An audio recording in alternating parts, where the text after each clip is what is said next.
Do you know what's crazy? People hating on Eckhart Tolle because he's wealthy. Are you bothered by Eckhart Tolle's wealth? Well, you don't have to be. How did he get wealthy? Do you have money blocks of your own? Do you want to be successful? Do you want to make a living doing what you love? Well, this episode, we're going to talk about all of that and more. We're also going to try to get rid of some money blocks. You got any money blocks you want to get rid of? I do. So on this episode of the Shaman Patrick Show, we're going to talk about how to get over rich people being rich. There's nothing wrong with being spiritual and having money. Let's get over that shit today here on the Shaman Patrick Show. Let's go.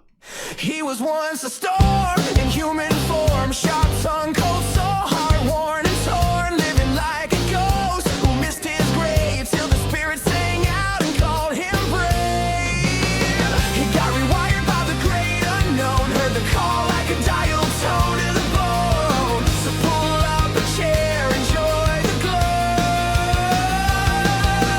This is the Shaman Patrick Show. Do you want to make more money? Sure, we all do. So, Do y'all remember that?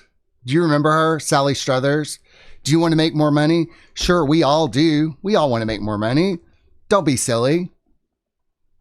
It would be crazy to think, no, I don't want to make any more money. No. What would you do with more money? Would you buy things that you didn't need?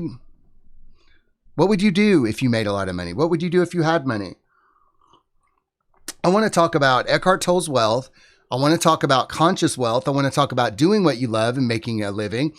And I want to get rid of some money blocks that I have and maybe you have as well. Do you want to do that? I want to do that. First, I want to talk about why we do the Shaman Patrick Show to begin with. I'm going to fold a personal story into a spiritual lesson. We're going to talk about some critics of Eckhart. The Shaman Patrick Show is it's a way of presenting spirituality, so to speak. Okay, so I want to tell you, why do we do the Shaman Patrick Show? This is why we do it. We do the Shaman Patrick Show for two reasons: to make money and to be of service. Those things are not mutually exclusive. Despite what the broke spiritual martyr crowd likes to believe, and I'm going to talk about the broke spiritual martyr crowd. At first I took a vow of poverty. Some spirits wanted me to take a vow of poverty, and I did that. And guess what? It made me poor. And guess what a poor shaman is able to do? Not very much. A poor, poverty-stricken shaman is too busy focused on where they're going to get their next meal than they are actually doing the spirit work. So those spirits that convinced me to take a vow of poverty, that was wrong. Do not take a vow of poverty. That's the broke spiritual martyr crowd. You don't have to be a martyr. Jesus already died for our sins. You don't have to go through it if you don't want to. Just because you're broke doesn't mean you're virtuous. In a lot of ways, a broke person can be kind of dangerous. A broke person will feel like they need to scam people. So if you're a spiritual teacher that works for money, you're actually probably doing the work for the right reasons because you want to help people. So over the years, we've watched cult leaders and scam artists rake in millions off spiritually ignorant people, peddling half-truths wrapped in fear and glitter. Meanwhile, we've helped many, many people without lying to them, without manipulating them, and without running them through a spiritual multi-level marketing funnel. I think that's important to say about our purpose. We feel that making a living telling the people the truth is something worth examining and maybe perhaps worth working towards. We're not trying to tell people word salad nonsense or garbage. We are teaching people about the power of honesty, real spirituality, how to not be fake, how to get your brain untwisted, how to get sober. Just yesterday, I met with somebody and I changed her life just by talking to her. She booked a session and I talked to her. I did it the other day. Every time somebody books a session with me, I'm like, their life is going to be changed for the better. I know this. And so I know I have something valuable to share with people. But we saw other content creators making a living doing what they love and thought, why not us? Sure, we wish we could do it all for free and without having to create a business infrastructure, but the world doesn't work that way. Rent is real, food is real, bills are real, and so is the value of our work. The difference is we are willing to put in the grunt work to make this happen for you and for us, because real service doesn't require self-imposed poverty. It requires truth, integrity, and the guts to build something worth paying for. And I think that's very important to consider. Like, to become a spiritual teacher on YouTube, you have to make quite a significant investment of time, of resources, of lighting, of audio. Like, okay, so let me tell you this. The camera that I use is an expensive camera, but I can't be consistent in my lighting at all. So I opted to do black and white so that I can look similar each day. I'm not a lighting technician. I don't want to fuck with the lighting every time I sit down to make a video. So I just do it in black and white. And I like it. I like the aesthetic. I like the way it looks. I like it. I like how it is. I like high contrast black and white. I love it. Love that shit. Plus, it makes me stand out a little bit among other spiritual channels and YouTubers because I do it in black and white. So the black and white is an aesthetic choice, and I like it. And plus, I don't have to have my hair perfectly done every day, or my face perfectly fixed, or my beard. Like, I don't have to worry so much about my appearance. I can just get right to work, and that's good for me and good for you as well. But I want to tell you that we decided to do it anyway. The spirits broke us emotionally, financially, and shoved us into a corner where the only way out was to do this work. Would we have done it if we didn't have to make a living? Honestly, I don't know. Family was pressuring me to be realistic, get a minimum wage job, and drop the spiritual work because it wasn't paying off fast enough for their liking. Instead, we scaled down, buckled up, and pushed forward, often working 16-hour days despite health issues. This is funny to me because one of the criticisms that I got when I had to quit my job for illness was that I didn't want to work. Patrick just doesn't want to work. He just doesn't want to work. He just thinks he doesn't need to work. The irony is that when you're doing your own thing, when you're doing content creation, you often work harder than you ever have in your whole life. And so that's just ludicrous. That's ludicrous to think. And anybody else who is starting their YouTube channel or doing something, please take inspiration from this, because there were so many days that I was so sick. Like yesterday, I had to record the video for tomorrow. When I was in so much stomach pain, I didn't want to do it, but I did it anyway. We did it anyway, even when we didn't feel like doing it. So yes, money is a powerful motivator, but so is the desire to do the work authentically, not faking it, not scamming anyone. We chose the hard path, making oracle decks, writing books, creating music, and turning our painful life experiences into fuel for the work, not excuses for avoiding it. And I think that's then important. Any spiritual teacher can take what they've learned and use it on themselves and not tell anybody else. But if a spiritual teacher builds an infrastructure, goes through the trouble of creating channels for their work to be distributed, that's not free. That takes resources. That takes time. I mean, any spiritual teacher that is well known today had to put in the grunt work. It's a lot like being a musician. You're going to have to play a lot of gigs that you don't want to play until you reach your audience, until you get noticed. And so, that kind of stuff takes time, and that kind of stuff usually isn't for free. And so when you pay a spiritual teacher, you're paying them for the infrastructure that they built to bring their message to you. How much have we invested in what we're doing right now? 60 grand, possibly more.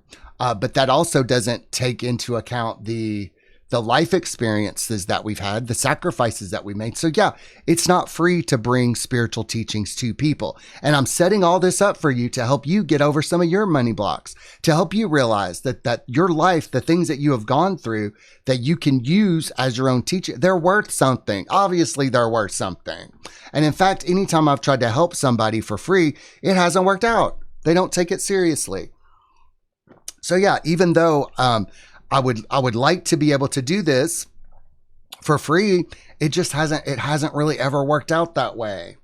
It doesn't. And I think a lot of people who insist that maybe Eckhart Tolle do his stuff for free, they don't realize that it's something to do with humanity. People don't appreciate what they don't pay for. I know you don't appreciate stuff that you don't pay for, maybe. Have you ever gotten something for free and it doesn't have much value to you? Give people the opportunity to work hard to pay for the stuff that they want. I know Abraham received some criticism about this, about their cruises being so expensive. And Abraham said, well, I believe in your ability to make money. I believe in your ability to manifest wealth for yourself. I believe in this. So no, we're not going to reduce the ticket prices to meet you with your small idea of who you really are. Abraham said, we're not going to play small for you. We're just not. We think that you can raise the money or get the money to come to one of our workshops. And I think Eckhart feels the same way, especially when you know more about his beliefs about money, which we will get into later on. So I don't want people to work minimum wage jobs. I want them to be able to afford whatever they want. And so some people believe that discounting work with other people is an insult to them. Like it's insulting that you can't scrape together the money to buy a book or a course or a session or anything like that. I prefer to pay for what I consume. I pay for YouTube Premium. We pay for streaming services. We don't pirate. We don't try to get shit for free anymore. That's because we don't necessarily want to give away our stuff for free either. It does have a value. It does. So I know people who pirate movies and they pirate all this stuff and they feel like it's their right or whatever. But we normalize paying for the things that we consume. We don't expect to get anything for free because everything you get for free, you don't really get it for free anyway. How'd those free jabs work out for everybody? Not so good, did they? So my current goal, I do want to say this. All of the pains that we went through, all of the trials that we went through, Merrick and I knew like spirits are going to take us down to the wire. We're not out of the woods yet, but my gosh, it feels good to climb out of a hole that was created for us. It was spirits, it was family, it was our health, it was a lot of different things.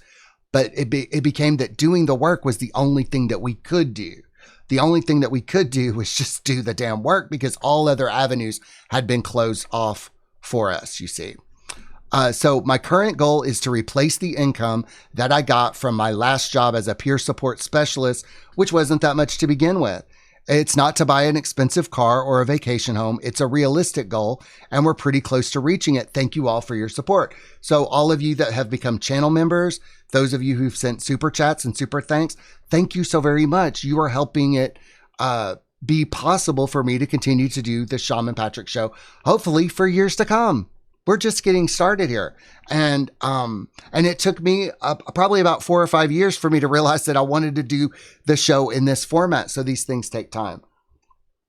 Thank you, thank you, thank you, thank you, thank you. And I really got to the point where I had to start asking people to join, like, subscribe. I had to get over myself. But the lesson is that we did it anyway. And it's a reachable goal to replace my salary from my last job. And that's all we ever really wanted to do. And anything after that is just extra. With more resources, we'll be able to do more stuff and have more fun and put on better shows. So mostly we just reinvest the money, extra money that we make. Or if we do get donations and things like that, we offer sessions for people who can't afford it. Like people can donate a session for somebody else. So that's kind of the way that we're doing it.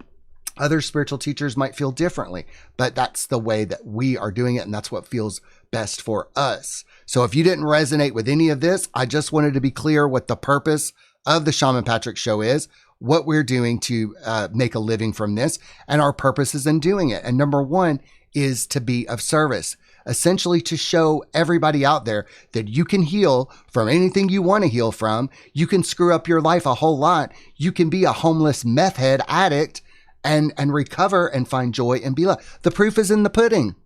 I'm a living example that this stuff works. If you don't believe me, you can look at how I was 8 years ago or 10 years ago and see that this stuff really does work. All I have to do is show up and be an example of how God will show out for you. All right. So we're going to move on to the next part of this presentation. We're going to talk about the $80 million enlightened man. And that's Eckhart Tolle. Eckhart Tolle's estimated net worth hovers around 80 million. Yes, you read that right. $80 million for a man whose life's work is teaching presence, non-attachment, and inner peace. The ego's first reaction? Hypocrite. The awakened reaction? Cool. I wonder how I can align with abundance while staying true to my soul. The fact is, money is simply energy in motion. It's not good. It's not bad. It flows to people for a million reasons, sometimes through manipulation, sometimes through mastery. In Eckhart's case, it's through decades of books, courses, talks, and helping millions shift out of ego consciousness. The man got paid for doing what he loves and doing it well. We should want that for every conscious person. And that was a turning point for me, especially being happy for people, not being jealous of people, not being upset that people had something that I wanted. But a lot of it is haterism. You know, Eckhart went through something pretty difficult in his life, and he wrote a book about his experiences. That's all he did. And Eckhart's books are really beneficial to humanity at large. Now let's take somebody like Stephen King, who has made millions off of writing books of horror. Nobody shames Stephen King for being rich.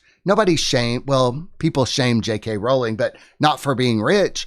J.K. Rowling was poor. Stephen King was poor. These people were destitute. They have a rags to riches story. We want people like Stephen King to be rich. We want J.K. Rowling to be rich because they provided a lot of benefit to humanity. I know. I love the Stephen King books I've read. I love the Anne Rice books I've read. I love the Clive Barker. I want people to be successful doing what they love so they'll make more stuff. And I have no qualms or issues with Eckhart being rich at all. I don't care. I'm happy for him. I'm glad because I know what he went through to bring that stuff to market. He was willing to go places that most people are unwilling to go.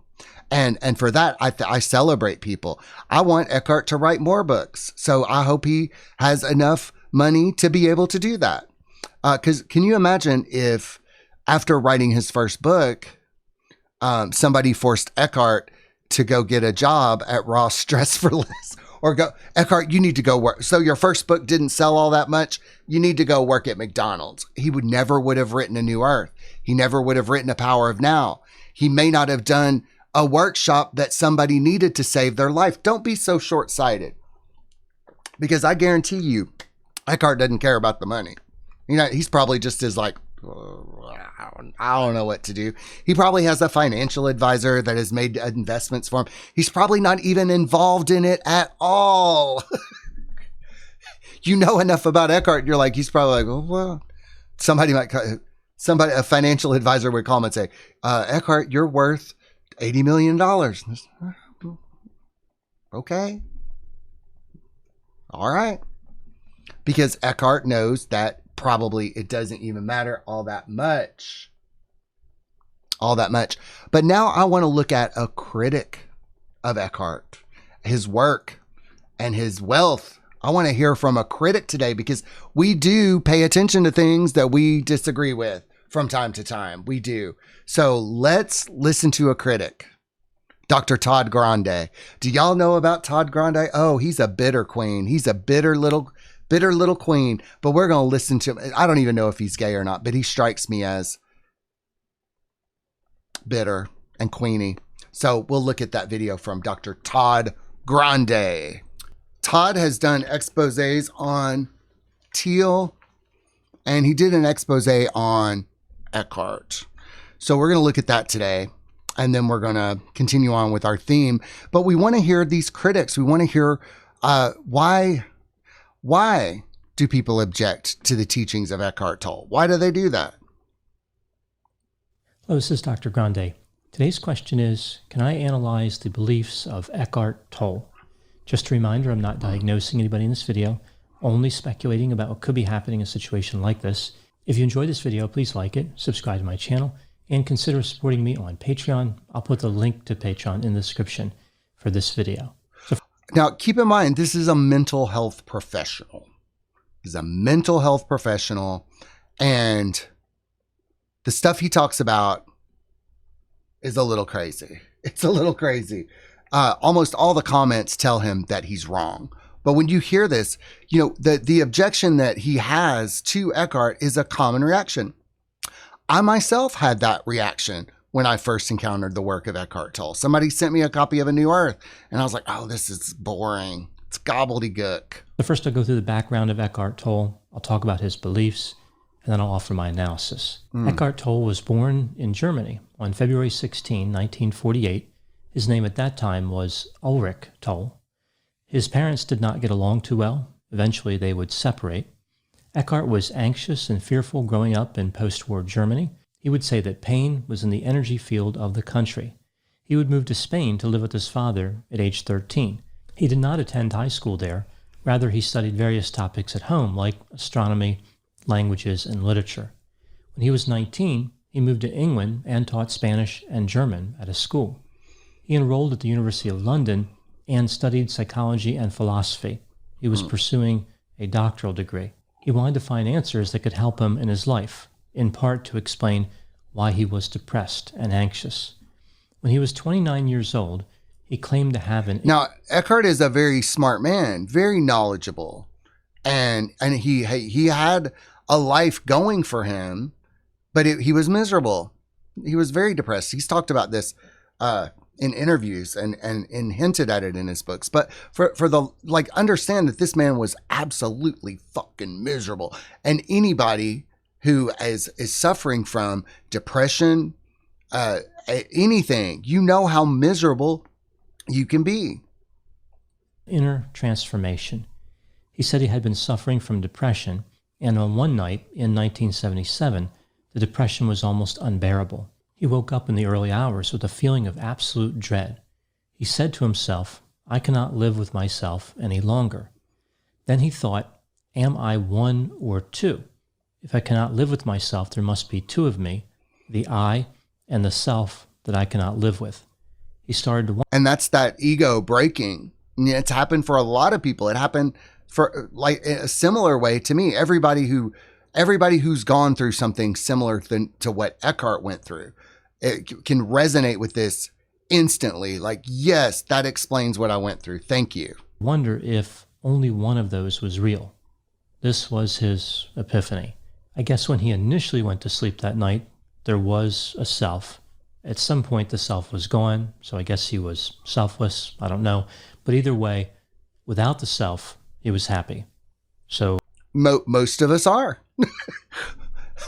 We're talking about the false self. The false self is what makes people miserable. When you start being authentic, when you start living life in presence and largely free of ego, life gets really peaceful and wonderful. And the proof is in the pudding. It's in the pudding. But Dr. Todd Grande is such a midwit about this stuff. He's such a midwit. It's kind of embarrassing. there was an I, and there was a self, and now the self was gone. Whatever that means. Eckhart Tolle's message is really made up of this type of language. A lot of talking without saying anything. And this is a common complaint of the ego. Like the ego thinks that spiritual stuff says nothing. But when you step out of ego, you start to see the word salad in ego consciousness. That's a common thing. I've said there's two different types of people. And I like to make this really simple. Humans today, there are two types of people. There are people who are still in ego consciousness, and then there are people who are outside of it. And I'm not talking about people who have an ego and don't have an ego. No. I'm not talking about that at all. You can have your ego under control largely and still find yourself in ego consciousness. The difference is if you stumble back into ego consciousness, you're going to know how to get out of that. You're going to know how to say, oh, I'm an ego consciousness. You can identify things as ego. Yeah, it's ego. Not a big deal. This thought coming into my head, this crazy ass thought coming into my head, it's just an egoic thought. I don't need to even worry about that shit at all. But someone in ego consciousness would not even know that they even have an ego at all. And I think we're seeing a good illustration of this here with Dr. Todd. He doesn't understand it because the ego in him is still pretty strong. And in fact, the ego in other people will wholesale reject this. It's called contempt before investigation. And Dr. Todd says, that doesn't mean anything to me. So it's obviously nonsense, right? The next day after his epiphany, he started walking around London, and he noticed that everything around him was a miracle. Everything was peaceful. Instead of continuing his education and earning a doctorate, he decided that he would sit on park benches in London and watch the world go by. Around this time, he changed his name to Eckhart for 2 reasons. One, in a dream, he saw that name on a book. He believed he had written the book. 2, he ran to a psychic who referred to him as Eckhart out of nowhere. Eckhart started working as a spiritual leader and counselor, and apparently many people came to talk to him, believing themselves to be some type of student. He moved to Vancouver, Canada in 1995. He published a book in 1997 I would like to say that many spiritual people change their name after they awaken because they're not that person. Like my name was Eric before, and when I had my near-death experience, it felt right for me to go by my birth name. I was born and given the name Patrick by my birth mother. So it felt normal for me to go by the name Patrick because that's who I really was before my adopted parents had installed their weird, crazy ass programming. And people have made fun of me for not changing my name. I mean, my adopted family were like, we're still going to call you Eric. Even though you want us to call you Patrick, you're not Patrick to me. You're always going to be Eric. And I'm like, oh God, I can't with you people. So a lot of spiritual people choose to change their name because there's a lot of baggage associated with that. And going by a different name because Eric was an alcoholic. Eric was horrible. Eric was a horrible person. And I don't even feel like I used to anymore. Like I've had that big of a change. I mean, even though Eckhart and I went through similar things, I totally understand what he's talking about. When I had my experience, before I had my experience, I was an alcoholic atheist who hated life. I have not wanted to die since then. I don't have any feelings of self-harm or anything like that. I had some addiction issues, of course, but I went from being a non-believer to believing in God like in the blink of an eye. Explain that, Dr. Todd. Dr. Todd, explain that, Dr. Todd. Would you please explain that for me, man? titled The Power of Now, A Guide to Spiritual Enlightenment. It didn't sell many copies, but then in 2000, Oprah Winfrey recommended it in her magazine. Within a few months, it was a New York Times bestseller. He continued publishing books over the... Because it's a really good book. It sorts you out. It's a really good book. And it puts a lot of different... teachings into perspectives. You know, all spiritual teachings are the same teaching. You know, I used to think that you had to come up with your own spiritual teaching in order to be a spiritual teacher. And you might develop your own spiritual teachings as a spiritual teacher, but just starting out, I realized, I could just teach from teachings that are already there. I don't have to come up with anything new. The ego wants something to be new, original, innovative, visionary, the first, the best. And Eckhart was not interested in that. And in fact, many people told him that, why write that book? It's already been written. Why write it? It's already been written. People have said the same about our book, Machinations of Ego. Like, what? It's already been written about. Why would you write about this subject? Well, we wrote our book because we had some questions about existing literature. We thought we wanted it to be explained in a different way. It is the same teaching, but modern life changes. You know, the ego is more prominent, even as it's in its death throes. More books about the ego, please, because the ego will try to hide any which way. If you want to get a copy of our book, you could do so. It's on our website right now, ebook and physical. Get it, read it, wake the fuck up at concreteshamans.com. Back to the video. For the next several years, there are 5 in total. The best known would be the first one that I mentioned, and the third one, titled A New Earth, Awakening to Your Life's Purpose, which was published in 2005. I think Stillness Speaks came out first, and then Power of Now. Eckhart became active in other areas outside of writing books. He gave speeches, conducted workshops and retreats, started a website, and recorded videos. So what is the horror Eckhart selling? What does he believe? Why are so many people attracted to his ideas? Eckhart's belief system is fragmented and sometimes contradictory. It's also vague. In a way, it really seems intentionally vague.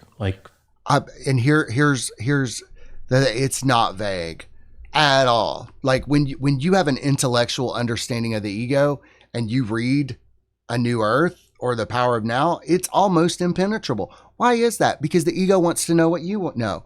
Eckhart writes in such a way that it cuts through the ego. But if you've got a really strong ego, you're going to look at that and go, I don't even know what this is fucking about.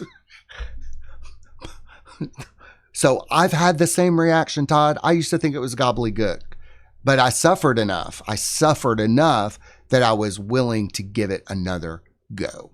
You probably just haven't suffered enough, Todd. By design. Essentially, it's based on the idea of mindfulness, something that has been around for a long time. I will list a few. Actually, it's about mindlessness. Eckhart has talked about, it's not exactly mindfulness, it's mindlessness. But okay. Teachings and try to sum them up. It's a little bit like trying to build a chair out of Jell-O. Let's take a look at a few of his beliefs. He believes that all suffering is perception. There is no morality. Everybody is God. Life is consciousness and an energy field. That's a vast oversimplification of it. But okay. He believes it's important to give up thinking, trying, or building. He talks about awakened doing, the 3 modalities of awakened doing. There's acceptance, enthusiasm. Damn, what's the third one? Damn it. Ego, out of my head. Enjoyment. Acceptance, enjoyment, and enthusiasm, I think. I'll look it up later. But it's either accept or enjoy, essentially. Acceptance, you can accept what you're doing and just do it. You can enjoy it and enjoy it, or you can be enthusiastic for it. And anything outside of that is resistance, and it can cause you suffering. That's what it is, Todd. Well, it seems like he certainly followed his own advice on the thinking part, so I'll give him that. He gives hope to everyone who is not motivated enough to do anything.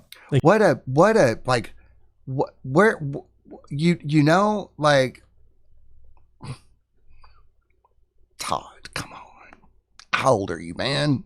This is childish. He can now say, I'm not lazy, I'm enlightened. He suggested that there are no mistakes in the universe. This establishes that he's never seen The Godfather Part 3. He said that a spiritual teacher does not have anything to teach in the conventional sense of the word. They cannot give anything new, like information or beliefs. That's because a spiritual teacher helps you remember what you already know. So, like, sometimes I'll talk about things and it'll jog something and you'll go, oh. Now, I've worked with people enough one-on-one to watch this happen, to see the light come on behind their eyes. It looks like they're remembering something that they've forgotten long ago. And so I can't teach anything. That's true. A spiritual teacher doesn't even really teach.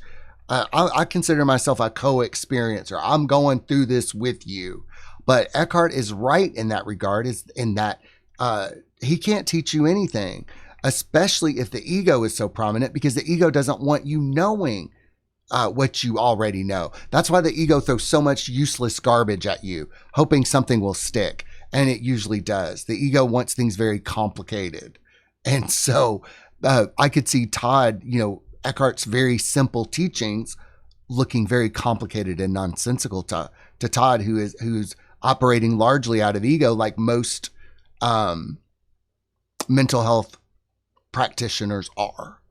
You know, that I might, you might be considered a little jealous, Todd, that Eckhart has achieved so much by doing so very little, that you think he's done very little. I don't see that at all. I think he's done a lot of hard work. You have to be present to do what Eckhart did. They can only help you remove that which separates you from the truth, or I suppose, remove that which separates your money from them. That is the barrier which is most offensive to Eckhart. Bitch, you think it's all about money. All y'all think it's just about the money. Y'all think it's all about the Benjamins, don't you? But what if it wasn't? What if he, you know, usually when you write a book, you don't think it's going to sell. Like here, I mean, our Machinations of Ego book has sold less than 100 copies. But the fact that it sold that many already, it's like, wow, it ain't even hit Amazon yet. So when somebody and writing a book is not easy, motherfucker. You think that writing a book is easy? Like, what a twisted worldview that you have. When you write a book, you write the book because you want to write the book. It's not an easy thing to write a book, even though we had AI help us edit it. At some points I was like, wow, man, this is hard. Writing a book about ego. Oh my God, it's hard. But so you think that people just do things for money, not because they enjoy doing them or they want to help other people. But I noticed, Miss Dr. Todd Grande, that you've got a whole ass shop over here where you sell things for money. How come you can make money, but Eckhart Tolle can't? Because I think some of the things that you teach are cockamamie. But I support your right to make a living doing what you feel is best. This is like sour grapes. It has written that religions have become divisive and have led to insanity. True. This belief system is not connected to any specific religion. Rather, it's essentially a collection of pre-existing religious beliefs that he has clumsily put together. He believes the most significant thing that can happen to a human being is when they separate thinking and awareness. He believes the only thing that matters is the now. Separating thinking from being, yes, that is the best thing you can do for yourself. To separate that, oh my God, just be. You don't have to think about all that much. You're always safe. You're always protected. You develop this field of presence around you. It's like a morphogenetic field. When you have a really good morphogenetic field, it draws good things to you. It draws abundance, money, people, good things. It's like it keeps you in this. So definitely when you separate thinking from being, you're allowed to just be, and you don't have to protect yourself anymore because you just become a magnet for good stuff. When you disidentify from that. The present moment, people have no control over their lives. When they believe that they do have control, that only brings them pain. People should not worry about the past or the future. So basically, again, we see the idea of acceptance, which is part of mindfulness. But scammers think that other people are scammers. I've noticed this. Thieves think other people are thieves. People who judge other people think that they're being judged. So a lot of what Todd is doing is projection. But if he did just the bare minimum of shadow work, all this stuff would be knocked out for him. Hey, Todd, you need a shaman? You want to talk to a shaman? I'll give you a free consultation if you want. As far as his views on happiness, no, I won't. I'll charge you for it. He said the primary cause of unhappiness is never the situation, but your thoughts about it. A very old philosophy, not one that Eckhart invented. This is a theme in pretty much all of his work. Yeah, because the ego wants things to be original. And I remember, 10 years ago on YouTube, one of the main criticisms that a spiritual teacher could get on YouTube was that they were parroting. They're just parroting the works of other people. They're just repeating what other spiritual teachers have said. That's what we all do. What do you think? Because there's one spiritual teaching. And people are not unique. People are so similar in ways.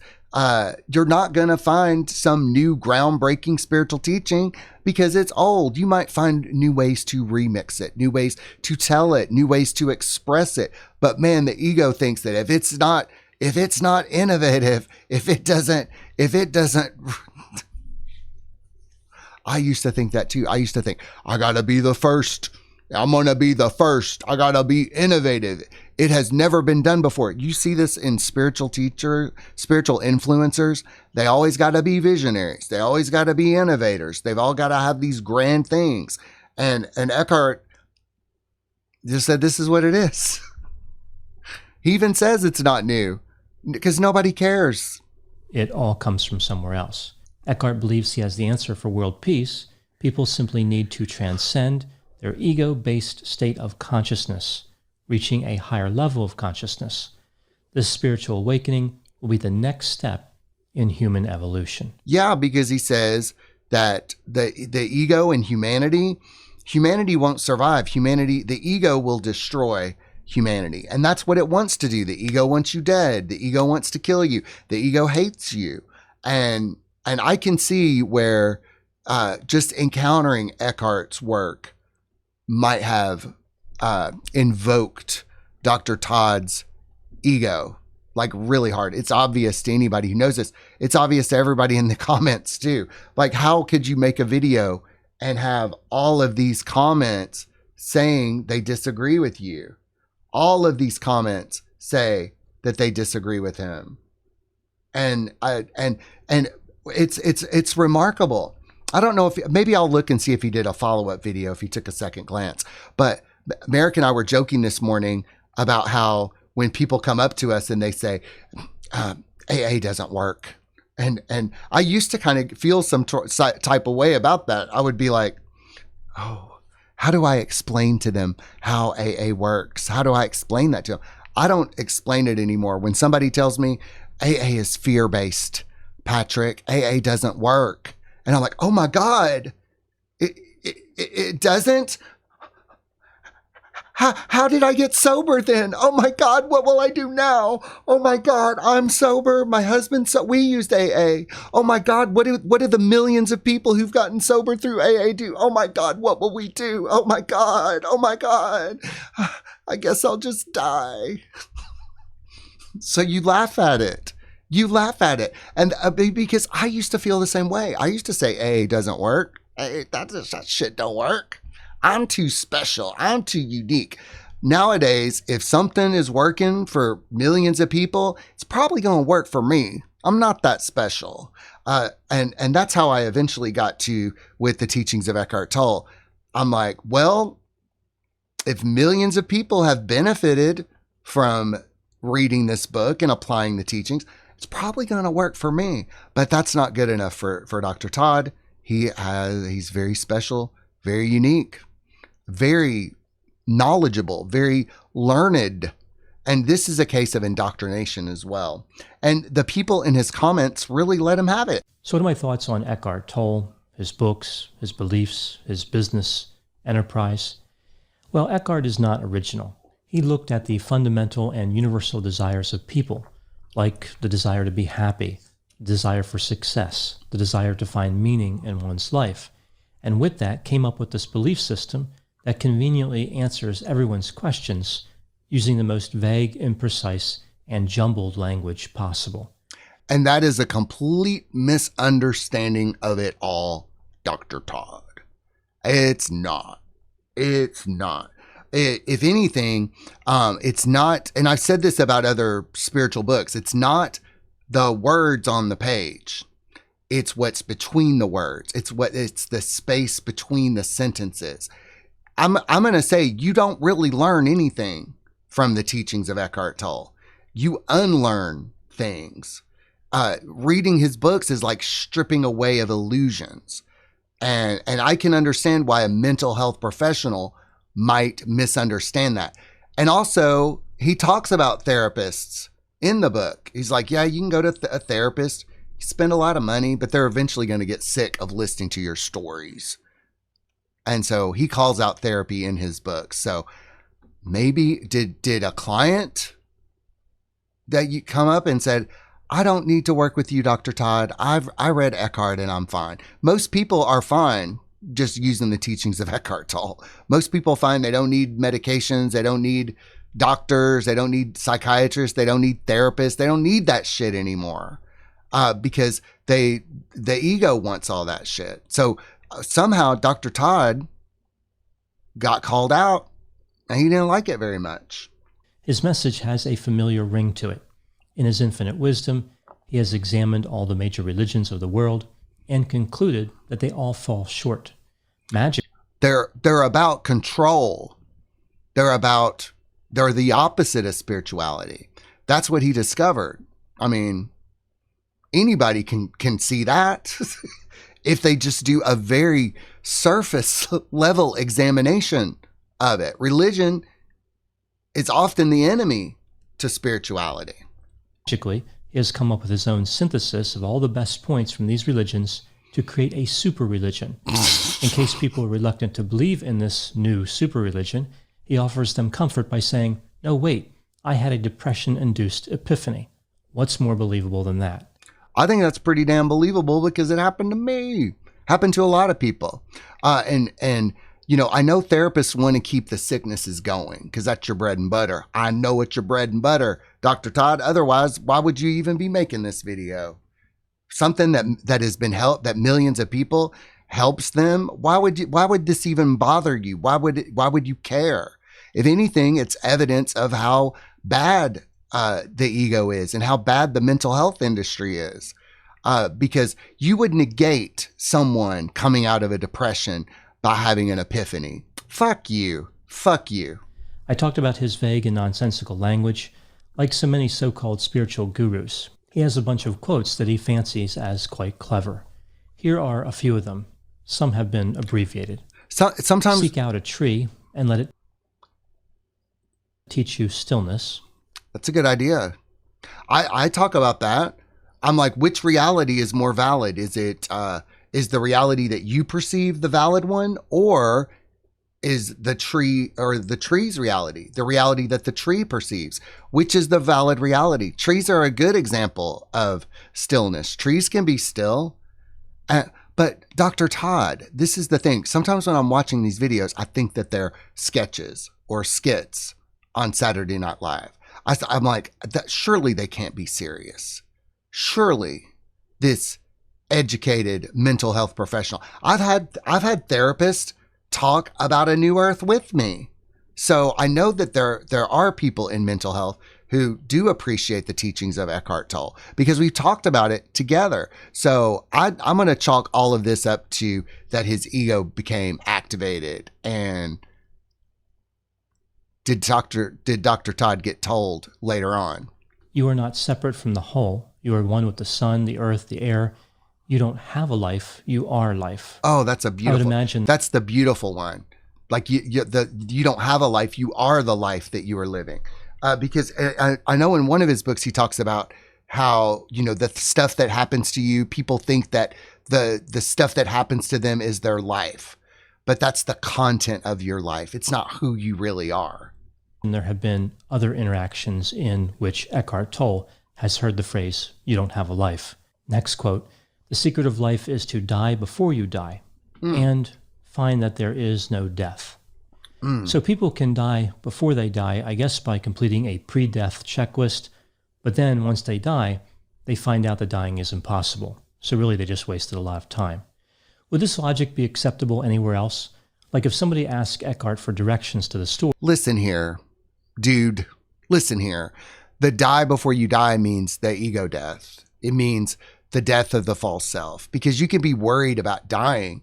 You could be imprisoned by your fear of death. And getting over the fear of death was like the best thing that ever happened to me. I'm not afraid of death. I don't like sit and go, oh, I don't want to die. I don't want to die. I don't want to die. Oh, I would just hate it if I died. To the point where I have died. I've had a near-death experience. I died. The ego in me died. I mean, I'm not egoless. Don't get it twisted. I still got ego issues that I work through. Everybody's going to have ego issues to work through. You can work on the ego in yourself, and then you still have to work on the ego in other people. Dr. Todd is a good example of how you can work on your ego issues, but you're still going to have to deal with the ego in other people, like the ego issues in Dr. Todd here. Being very smarmy, very dismissive, being a know-it-all. Like what does it mean to die before you die? That's what it means. It's not a literal fucking death. My God, don't be such a midwit. Store, would he say something like, drive your car to the store before you drive to the store? Then you will find out that there is no car and there is no store. So essentially, the person looking for directions just is not going to get them from Eckhart Tolle. Next quote, the truth is that you need to say yes to suffering before you can transcend it. I think anyone reading Eckhart's books is saying yes to suffering. Next, listen to him. He thinks he's so clever, right? You think you're cute, aren't you? You think you're real. I'll talk to you like my dad. You think you're cute, boy, don't you? You think you're pretty smart, don't you? But if anything, I think it's just a good testimony. You should read A New Earth, Dr. Todd. Has somebody showered you with lots of copies already? next quote, accept then act. Whatever the present moment contains, accept it as if you had chosen it. Always work with it, not against it. That's great. That one quote saved me from so much fucking heartache. Like instead of saying, why is this happening to me? Instead of, why would I choose this to go on? When you look at things as if you're choosing them, which you are on some level, things are easier to deal with. Like, why would I choose this to go on? Oh, that's why I would choose this to go on in my life. Make it your friend and ally, not your enemy. This will miraculously transform your whole life. It will. So here again, we see the radical acceptance piece. I think what happens here is that people want to find a way out of pain.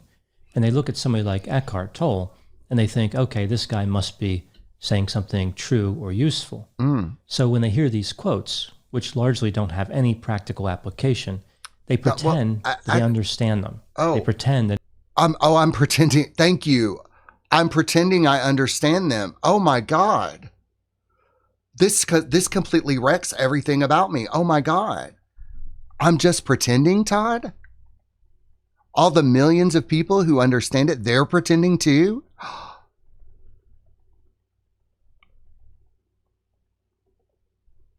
I better stop what I'm doing immediately. I didn't know I was pretending. Or maybe I'm just autistic. that it's going to transform their life. Like they've heard something new, something incredible and life-changing. Nobody wants to be the person who can't figure out the meaning of life. It's like the ultimate version of being picked last for... Nobody's trying to figure out the meaning of life here. That the ego would want to know the meaning of all this. A spiritual awakening means that you just don't care anymore. Just don't fucking care. Trying to figure out something that has already been figured out. Nobody cares. I don't care what the meaning of life is. I'm present. When you're present, that shit don't even matter. What is the meaning of life? Well, in the present moment, you see it, you can touch it easily. Or a team sport at recess. Is there anything that can be learned from Eckhart Tolle's teachings or from his behavior?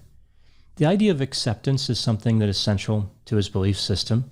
As I mentioned, this has been around for a while. There are mental health therapies based on acceptance and mindfulness, which have had good success.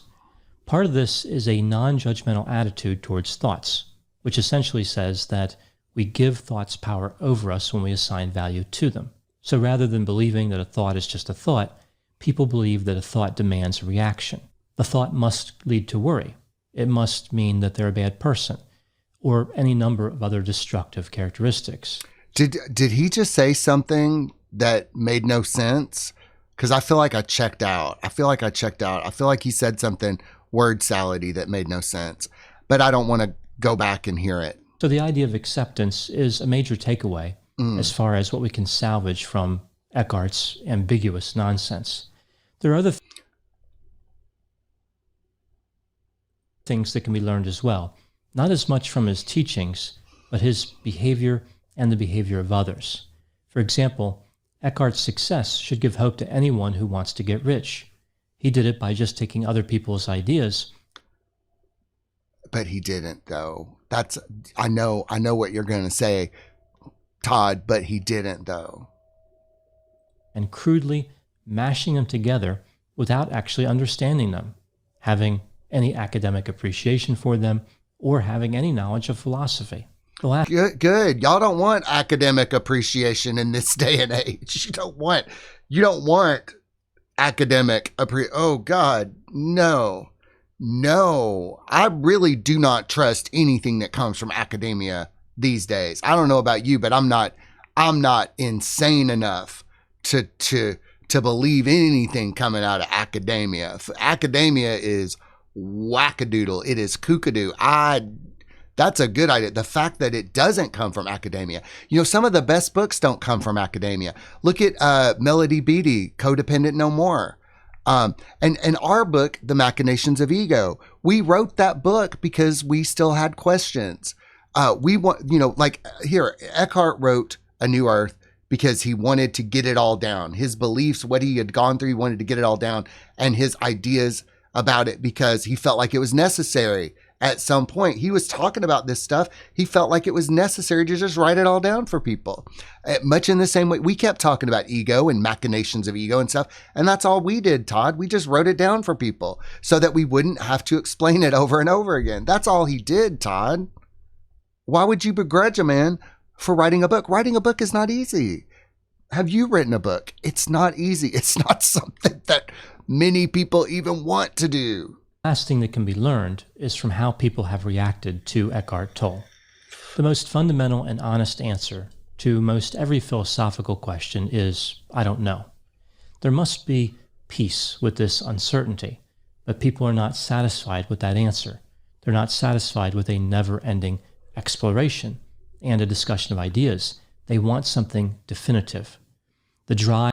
I think The Power of Now and A New Earth are pretty definitive works. I mean, if you choose one spiritual teaching to carry you through for the rest of your life, I think those two books are perfect for anybody. I think that you don't need to explore anything else. But the fun thing is when you do put the ego in its proper place, a whole new way of looking at life emerges.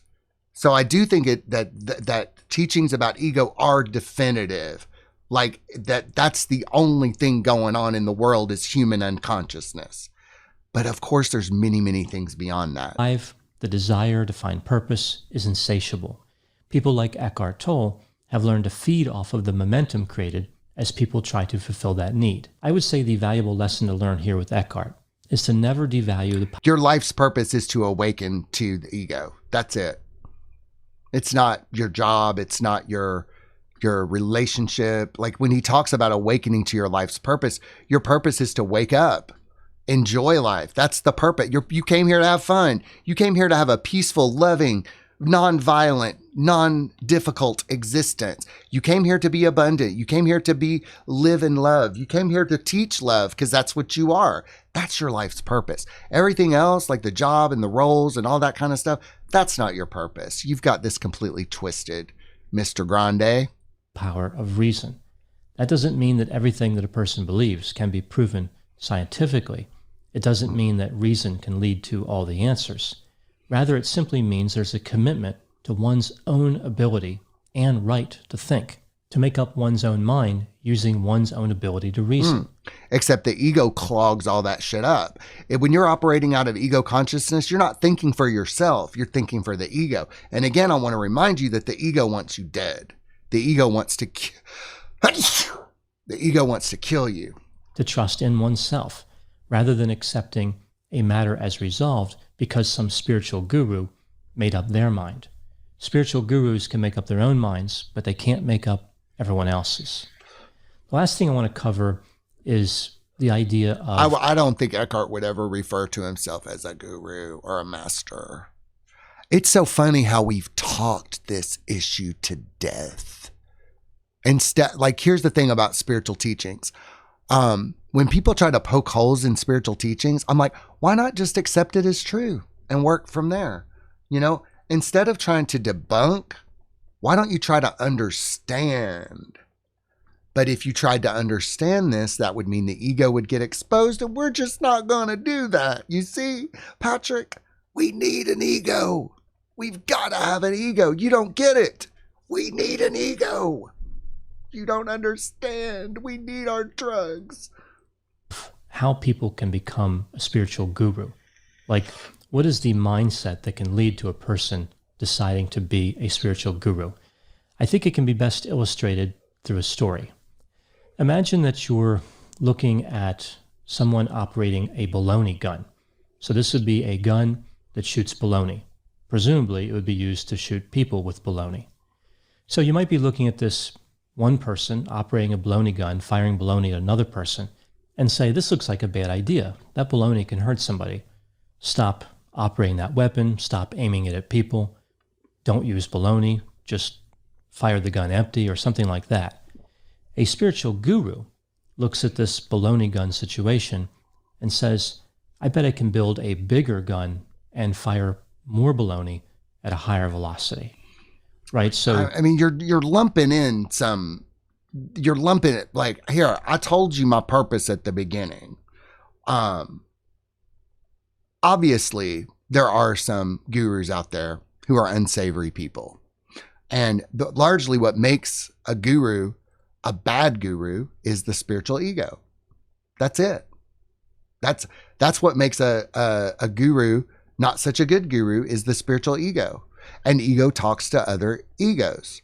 So a person with a guru with a spiritual ego would talk to another person who has a similar spiritual ego. But it has nothing to do with anybody once you step outside of ego consciousness. Because real real grounded spirituality speaks to those who are real grounded. So really what you're looking at is you're looking at spiritual ego because that's your only framework of reality. You don't see outside of ego, which is common. Most people can't.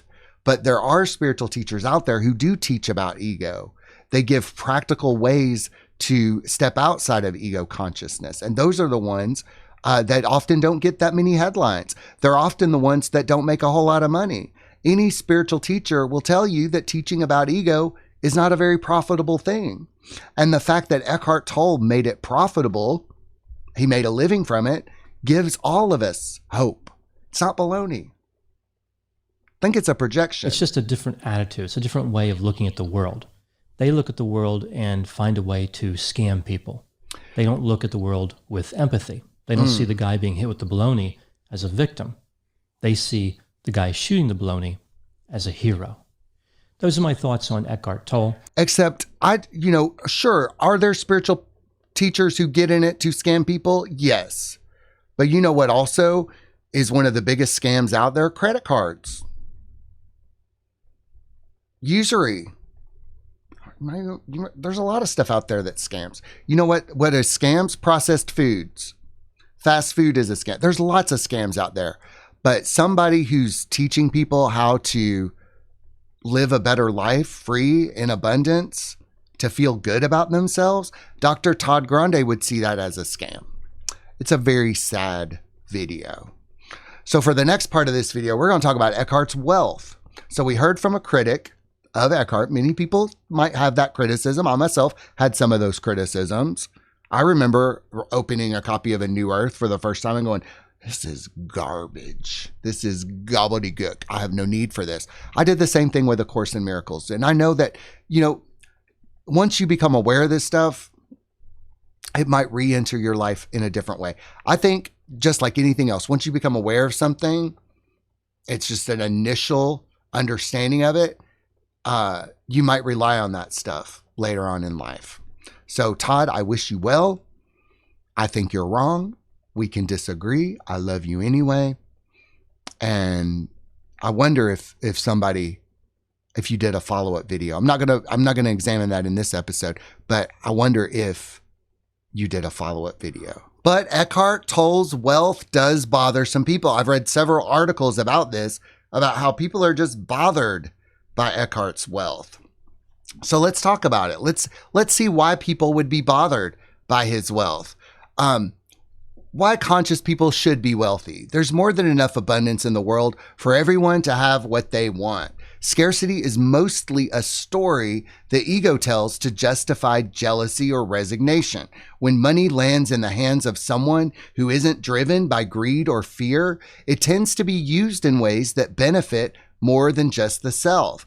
This doesn't mean people choose to be poor. That's a lazy, cruel oversimplification that ignores systemic realities. But it does mean that wealth can show up naturally when you are operating outside of the ego's constant grasping and lack obsession. Here's the lesson. Don't project your scarcity wounds onto someone else's bank account. Use their success as proof that prosperity and presence aren't mutually exclusive. And besides, you don't know what Eckhart does with his money. You don't know that if he secretly or privately gives money away to people. You don't know that. I mean, when Prince died, lots of stories came out about how Prince just gave away a lot of money. He never talked about it. He never said anything about it. So just because you look at somebody like Eckhart, you look at a wealthy person, you don't know what they're really doing with all that money. You don't know if he's invested in a small business somewhere. Just because somebody is worth $80 million doesn't mean they have $80 million. He could have invested in a business that you would know nothing about. So I think looking at someone's wealth and saying and saying that they're a bad person or that wealthy people are bad. No, that's a judgment. And nobody knows what people do with their money. You don't know what I do with my money. I told you what I do with my money, but you don't really know what I buy with my money. But because I don't have a lot of money doesn't mean shit. It doesn't define me at all. And like I said before, Eckhart is probably like, so what? So what? What's your problem? Why are you upset about this? Because you can choose to be abundant today if you want to be. So Tolle's actual views on money: non-attachment. Money is a tool, not a measuring stick for your worth. Eckhart teaches that it should never define your happiness or identity. So if you're mad about somebody else's wealth, you're letting it define something in you. If you're upset about it, if you think he should be doing something different, it's on you. It has nothing to do with the money that he has. But when you're not chasing money from a place of fear or lack, it often finds you anyway as a byproduct of doing what you're meant to do. So when you do what you're meant to do, the money will show up. And here's the thing that I've had to grapple with in my own life. Money didn't flow to me when I was doing something I wasn't meant to do.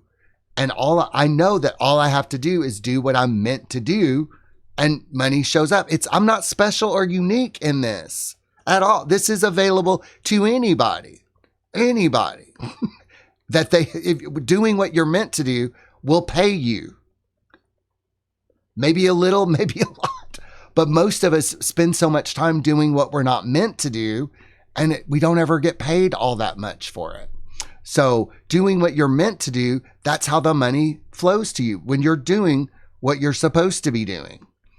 And Eckhart is obviously doing what he's meant to do.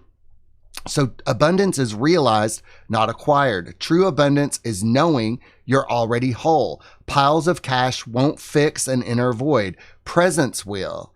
And let's understand money and the ego. Money can feed unconsciousness if it's tied to fear or status. That's why presence and awareness are non-negotiable. And there's the practicality of money. Bills are real, rent is real, eating is real. Having money to handle life's logistics, it's not evil, it's just functional. And I know there's a lot of ego involved when people say that, it's okay for somebody who owns a liquor store to be rich. Well, maybe people don't say that, but we should want our conscious people to be wealthy because they're not driven by fear. They're not driven by greed. It just shows up. But see, it's available to us all. And maybe we just don't know how to do that. Maybe we just have not learned how to awaken to our life's purpose, do what we're meant to do, and watch the money show up. I mean, I would say I would say that anyone struggling right now is not doing what they were meant to do. But doing what you are meant to do means letting go of that ego. And most people just aren't going to do it. They're not going to invest the time or the energy to read a book or take a workshop or look inside themselves or even go to a 12-step program to get that ego dismantled. You know, something we say in the 12-step program is we have these promises. And one of the promises is the fear of financial insecurity will leave us. And I didn't understand what that meant for the longest time. But man, once I was working a really good program, that fear of financial insecurity did leave me. Now, and it doesn't matter how much money you have or how little you have. Once you dismantle that ego, the fear of financial insecurity does leave you. It does, because you realize you don't really need money for the real stuff, the good stuff. You don't need it all that much. But sometimes it might show up in your life and sometimes it may not. But if you have a scarcity mindset, if you think that there's not enough money to go around for people, well, of course I could see. You might think that Eckhart is taking money away from people who actually need it. But here's how this works. They'll just print more money. They'll just make more money. I mean, I hear we're about to go back on the gold standard. So people are going to have a lot of money anyway. So don't even worry about it at all. But here's the critics and the irony. Some critics call Eckhart hypocritical because his retreats can cost thousands or his courses aren't free. But this criticism is almost always ego-driven, the very thing his teachings dismantle. They want the fruit of his labor without acknowledging the years of cultivation, practice, and work it took to grow it. Lesson: if you think spiritual teachers should never charge money, check who taught you that poverty equals purity. It wasn't your soul. It was the ego. The ego wants those doing this work to be in poverty, as it is to tell people, if you work to become more conscious, you will be poor. Isn't that a neat trick? If you're spiritual, if you awaken to the ego's machinations, you're going to be poor. Spiritual people are poor. Spiritual people should be poor. So no wonder people are forced to do scams and forced to do this kind of shit, because the hard line is that if you're truly spiritual, you're going to be poor. But actually, it's the opposite. Do this work and you will be abundant in ways beyond what money can provide. And we like to do this with people. I'm sure that you have something in your life that money cannot buy. You might have something that money cannot buy. You might have good health. You might have a nice body. You might have great hair. You might have a good relationship. You might have something going on in your life that money cannot buy. And that is abundance beyond measure. I bet that you have something right now going on with you that other people would be jealous over. You might have something that other people want, but you're not grateful for it because you have it. And so some people might look at Eckhart's wealth and they think, man, I want that, but I don't want to work to do what Eckhart did to get it. And that's how you know. But you can flip that trigger into inspiration. Instead of using Eckhart's wealth as proof that spiritual teachers sell out, use it as evidence that you can live your purpose, stay true to your values, and still be financially abundant. Ask yourself, am I chasing money from fear or allowing it to flow through what I love? Do I believe deep down that wealth corrupts? And is that belief actually blocking me? Can I celebrate another's abundance without making it about my lack? Eckhart's wealth isn't a problem. It's a case study. He stopped chasing, started being, and the money came. If that bothers you, it's not about Eckhart. It's about the part of you that believes presence and prosperity can't sleep in the same bed. You know, I've known some wealthy people in my time. Some of them have been extremely lucky, abundant songwriters in Nashville. And they just have this abundance thing.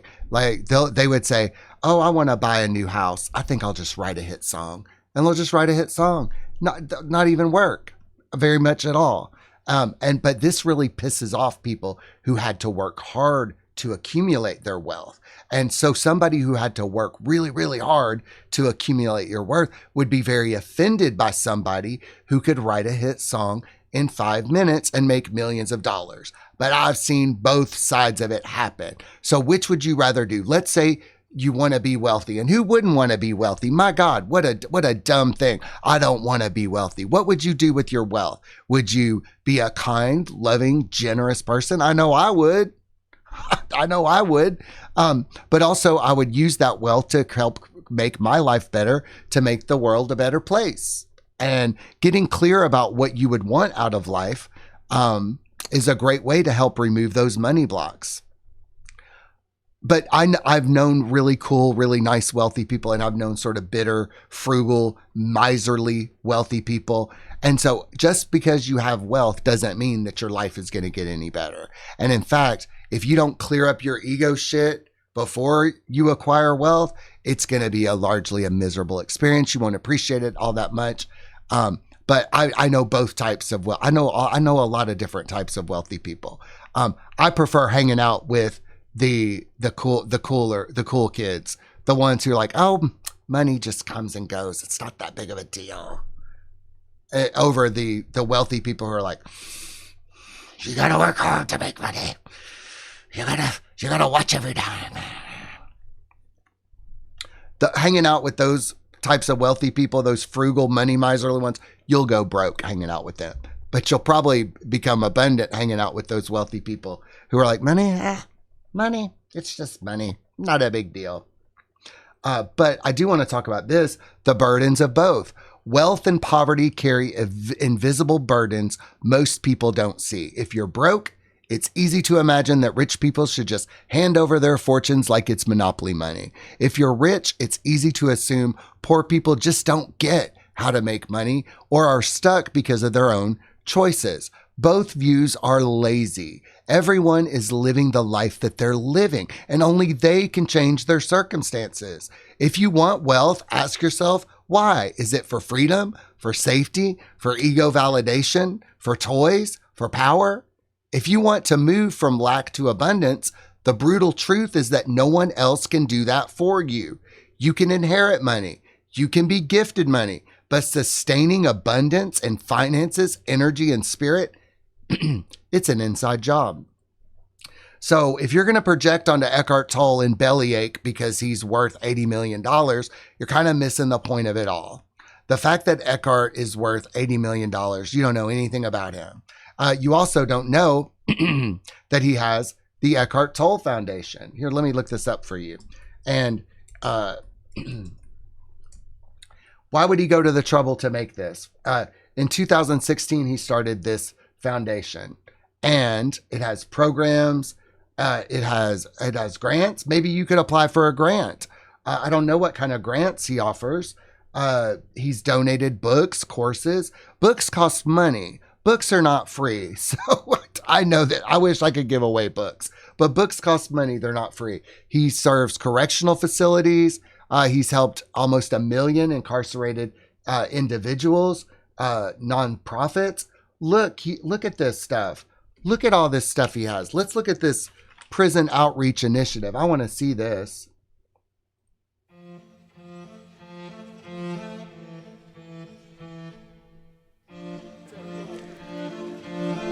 Level 3 or level 4 maximum security.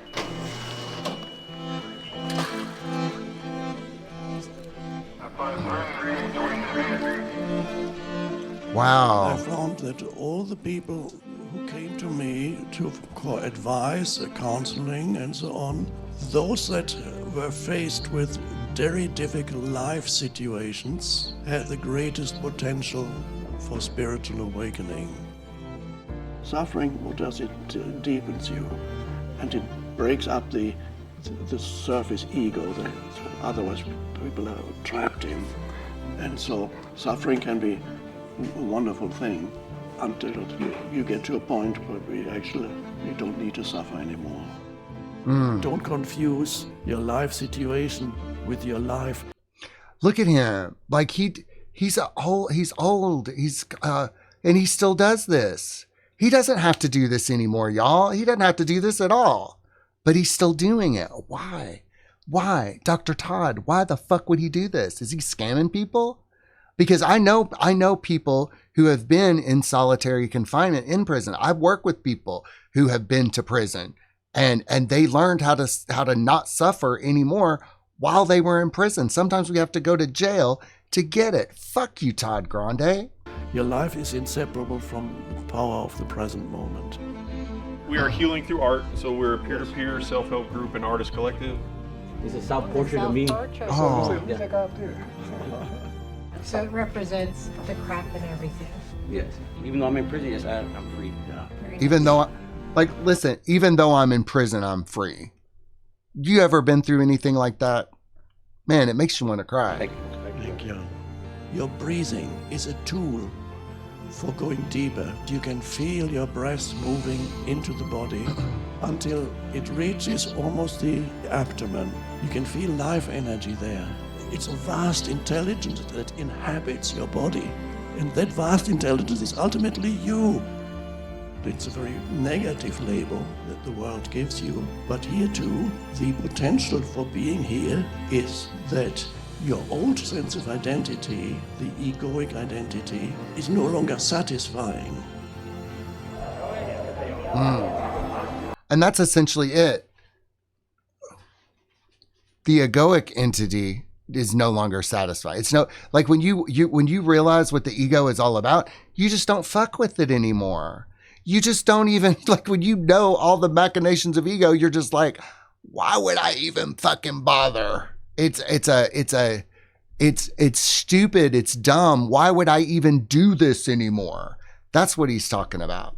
I mean, I might say it with curse words and be kind of flippant about it, but why even, when you know that the ego wants you dead, why would you even fuck with it anymore? The fact that people still tell me, Patrick, you don't understand. We need an ego. You don't get it. Why would you even? So this dog is very loved and very taken care of. We get along just fine. I'll leave you with this important point. Sense that energy within you that transcends the person. There's an enormous power there, and that transforms your life. There's also a miraculous thing associated with it. It can also transform external circumstances in almost miraculous ways. Yes, that's what we're talking about.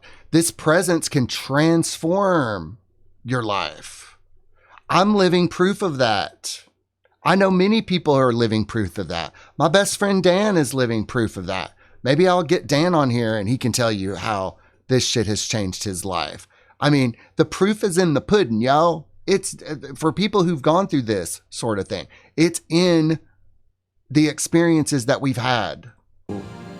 That's all I'll say about it. I'm sure people have gotten out of jail by becoming present.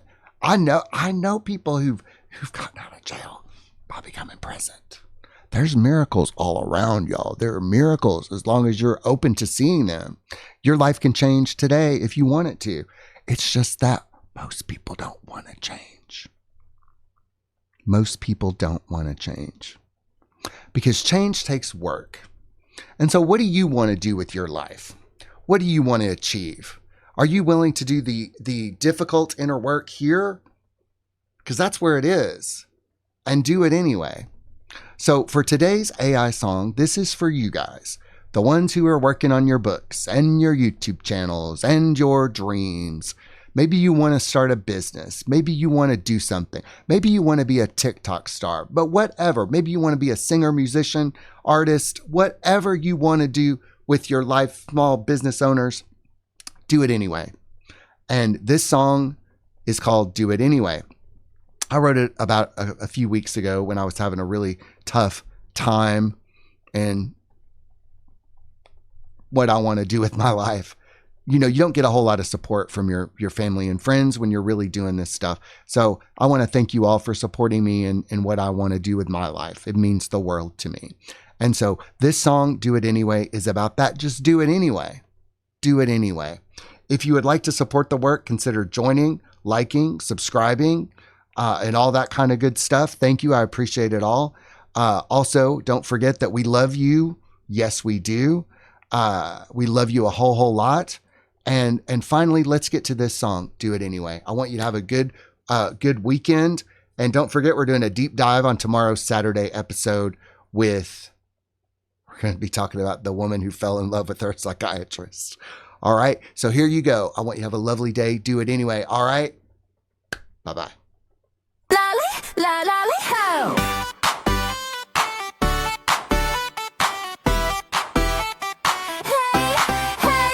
You got a dream, yeah, it burns in your chest, but you're scared to be cringe, so you settle for less. They say be realistic, now screw that noise. You were built to create, not be one of their toys. Got a plan and a passion, but no one believes. Just zip your mouth and roll up your sleeves, cause passion ain't enough if you don't do the work. You gotta show up for it even when it hurts. They'll laugh when you try, say you're reaching too high.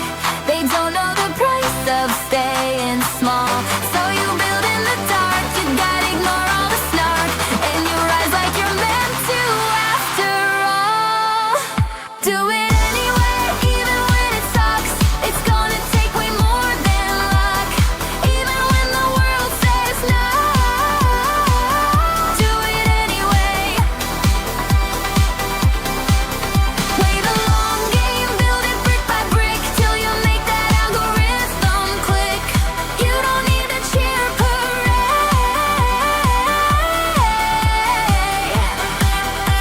Just love it and do it anyway. You work a shit job and that's a shame, while guys get rich by playing video games. You can do it too, but it takes that fire and a willingness to fall and still climb higher. Don't tell them your dreams, they won't understand. Just keep showing up with a mic in your hand. The crabs in the pot try to drag you down, but you're building a rocket to leave this town. So let them project, you got zero regrets. You're not chasing fame, you're claiming your fate. They can mock all they want while you're learning the funds, and you launch your own kingdom from a blank slate. Do it anyway, even when it's slow, even when your doubts all grow, even when the world says no. Do it anyway. Play the long game, show up tight or raw, take that L and drop their jaw. You don't need their love today, just want it bad enough to do it anyway. Do it anyway. Do it anyway. Do it anyway. Do it anyway. Don't you dare try to tell us, ignore the bitches, be jealous. Take the time to plan it out, then you gotta scream and shout. You can profit off your own damn pain, honey, you gotta play the long, long game. Being successful isn't a sin, because we know you're gonna win. It's a game, gotta learn how to play. And if you don't know the rules, do it anyway. Fall 7 times, get up 8. Let 'em laugh, you'll dominate. Discipline is how you fly. Freedom isn't someday, it's why. So go fail loud and fail proud, 'cause